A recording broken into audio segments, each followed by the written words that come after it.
English can be tricky, right? Today, let's clear up one of those classic confusions: principle versus principle. At first glance, they look almost the same, but they play very different roles in English. By the end of this lesson, you'll know exactly which one to use. Plus, we'll tackle a few other grammar puzzles that almost everyone slips up on. Here's the problem. What's the difference between principle and principle? The word principle with PLE is always a noun. It means a rule, a truth, or a law of conduct. For example, he is a man of principle. The principle of gravity was discovered by Newton. Now, principle, with AL at the end, is usually an adjective. It means main or chief. Like, what do you think was the principal reason Germany lost the war? But here's the twist. Principle can also act as a noun in just two cases. First, when talking about a sum of money, like, this bank will pay interest on your principal. And second, when talking about a chief person. For instance, the school principal spoke to the teachers. Here's a memory hack.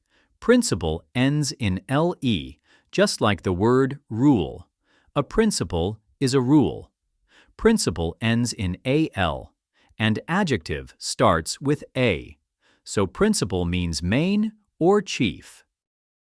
Now let's move on to 3 short but common grammar questions. First, hung versus hanged. Do you say someone was hung or hanged? Here's the key. Anything suspended is hung. Pictures are hung on the wall. Clothes are hung out to dry. But hanged is only used for executions. A criminal is hanged by the neck until dead.